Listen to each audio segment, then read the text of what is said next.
It's sometimes a little jolt to an all-out roller coaster ride. Turbulence is a routine event when it comes to flying, where it scares the life out of a lot of travelers. Fortunately, experts say if you follow directions, your chances of getting hurt are slim to none. The first thing to remember with turbulence is that it's almost never as bad as passengers think. In severe turbulence, it might seem like you dropped 100 feet, but was probably not even 10. With quite a number of documented turbulent experiences, we turn our attention to this phenomenon and what passengers should know. A warm welcome to Aviation this week on Channels Television. I'm Bukola Joe Oketumbi.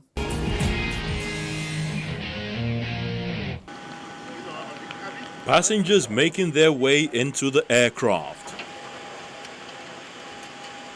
Others seated as the plane and its crew prepare for takeoff.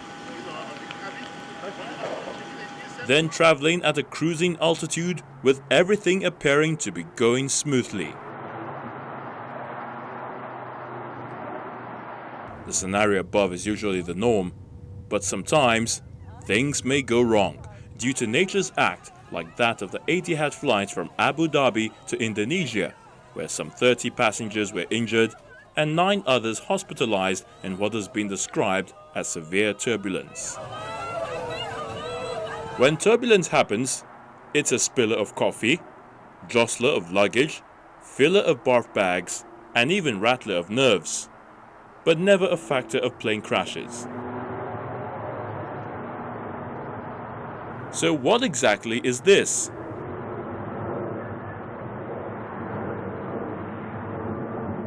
Turbulence usually occurs when a mass of air moving at a particular speed meets another mass of air that's moving at a different speed, like an airplane.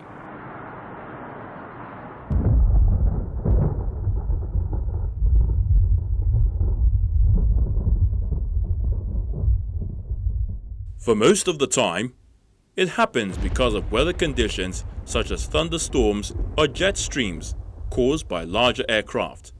It's particularly obvious when flying over mountains.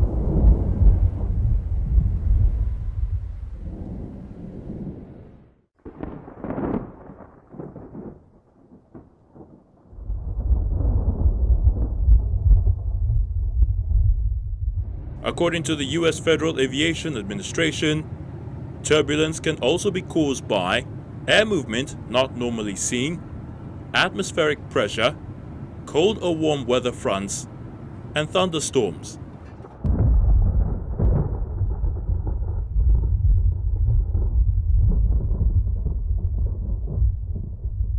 Most turbulence accidents happen at 30,000 feet or above, and in-air turbulence is the leading cause of injury to people on flights.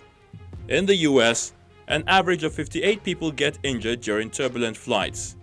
Here in Nigeria, there are no known statistics, but passengers are more prone to danger when not wearing seat belts.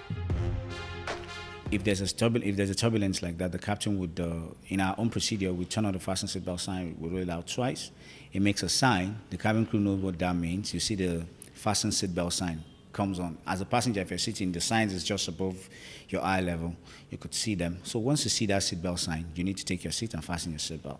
And then we make an announcement even before we depart from our stations, from anywhere. We make the announcement to tell you that it is advisable for you to always keep your your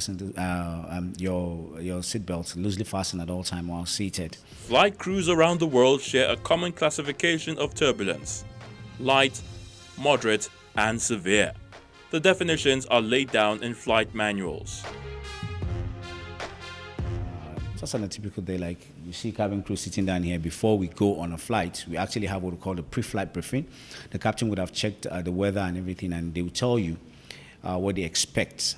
Apparently, basically what they would expect are things that are in line with safety, that is not going out of safety. But at times when you start this flight, things will just go a bit on the tough side. The turbulence in our training, it's divided into 3 sections. In our manual, we have it in chapter 2 of our manual, page 40 precisely. You have the light, the moderate, and the severe. For the fearful flyer, even light turbulence can be upsetting. For pilots, light turbulence is no different to a bumpy road for a taxi driver or a slightly uneven section of track for a train driver. A small but totally safe, inconvenient and very much part of our daily lives.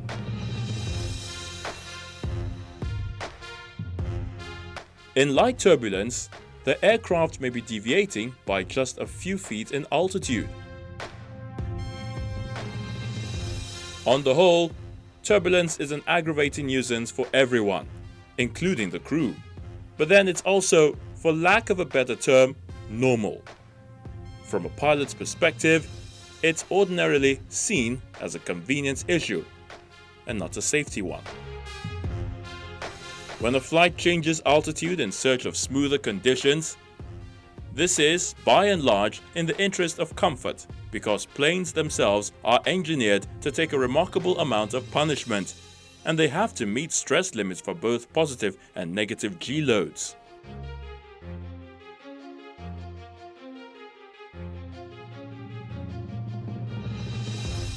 The level of turbulence required to dislodge an engine or bend a wing spar is something even the most frequent flyer, or pilot for that matter, won't experience in a lifetime of traveling.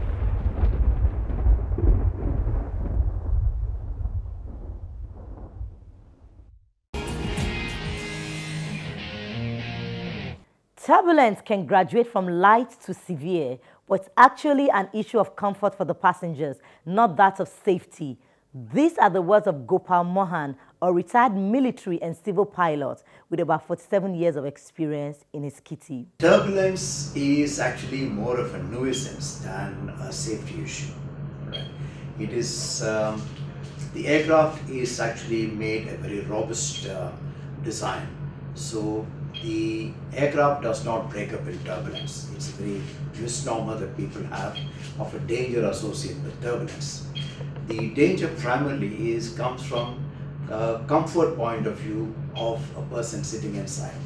Now what happens in an aircraft is that you are sitting inside the aircraft, you have no view of the outside and you only feel the bumpiness that you feel.